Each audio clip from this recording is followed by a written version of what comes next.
आपल्यासाठी काय आहे, महाराष्ट्रासाठी काय आहे, हे सुद्धा तितकंच महत्त्वाचं आहे. तर पुणे मुंबईसाठी एक आनंदाची बातमी आहे, महाराष्ट्रासाठी सुखद बातमी आहे. ती म्हणजे Pune Mumbai high speed train कॉरिडॉरची घोषणा जी आहे, तर ती अर्थमंत्री निर्मला सीतारामन यांनी केलेली आहे. त्यामुळे या दोन शहरामधलं अंतर जे आहे ते कमी होणार आहे. खरं तर आपल्याला माहिती आहे, विशेषतः आता नुकताच लॉंग वीकेंड येऊन गेला 26 जानेवारीला जोडून जो होता तो. तर त्यामुळे असे जेव्हा कायम ट्रॅफिक जाम असतो, कायम वाहतूक कोंडी होत असते द्रुतगती मार्गावरती आणि लोकांना वर्षानुवर्ष त्रास होतो, तासनतास लोक अडकतात आणि हा सगळा मनस्ताप टाळण्यासाठी काय करता येईल आणि शेवटी त्याला काहीतरी मर्यादा आहेत. त्या तुम्ही किती लेन वाढवणार आहात, विस्तार करायचा आहे अर्थात तो केला जातोय, त्याच्यावरती काम सुरू आहे.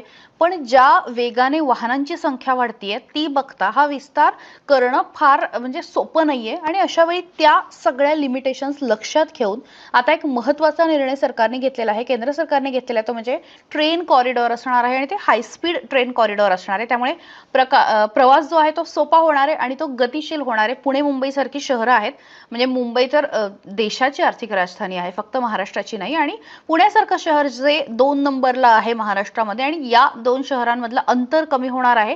मला असं वाटतं की पुढच्या काळामध्ये उद्योग व्यवसायांसाठी आणि यासोबत आपल्या सगळ्या सामान्य नागरिकांसाठी सुद्धा हा महत्त्वाची गोष्ट असणार आहे. याचा मोठा दूरगामी परिणाम जो आहे तो हा पुणे मुंबईच्या आजूबाजूचा जो परिसर आहे तर तिथे होऊ शकतो. तुम्हाला माहिती आहे की पुणे मुंबईच्या मध्ये अनेक अशी गावं आहेत की जी अजून डेव्हलप होत आहेत, तिथे काही कंपन्या येऊ शकतात. हा सगळाच फायदा मग त्या कॉरिडॉरमध्ये मध्ये कुठे थांबणं असेल का, हे सगळं खरं तर विस्तृतपणे आलेलं नाहीये. पण या कॉरिडॉरचा जो आहे तो मोठा फायदा होणार आहे आणि त्यामध्ये त्यांचं असं म्हणणं आहे निर्मला सीतारामन यांनी की महाराष्ट्राची राजधानी मुंबई आणि पुण्यासाठी मोठी घोषणा केली आहे आणि हाय स्पीड ट्रेन कॉरिडॉर असणार आहे.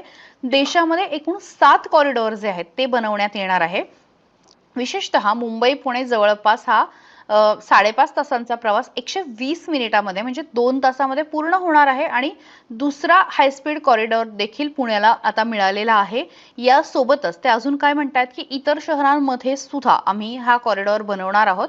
विशेषतः मुंबई पुणे, पुणे हैदराबाद, हैदराबाद बंगळुरू, हैदराबाद चेन्नई, चेन्नई बंगळुरू, दिल्ली वाराणसी आणि वाराणसी सिलिगुडी अशा पद्धतीने हे असणार आहेत आणि त्यासाठी साधारणपणे 12.2 लाख कोटी पर्यंतचा खर्च जो आहे तर त्याचा भांडवली खर्च येणार आहे आणि तो तशा पद्धतीचा प्रस्ताव ठेवण्यात आलाय.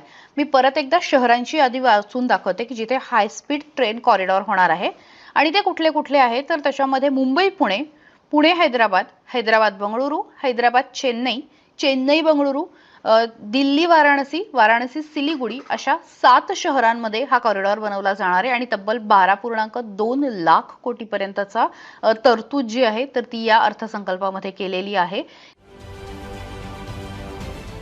महाराष्ट्रातील सर्व बातम्यांचे विश्वासार्ह व्यासपीठ, सकाळच्या सर्व सोशल मीडिया प्लॅटफॉर्मला लाईक, फॉलो आणि सबस्क्राईब करा. तसंच सर्व नोटिफिकेशनसाठी बेल आयकॉन प्रेस करायला विसरू नका.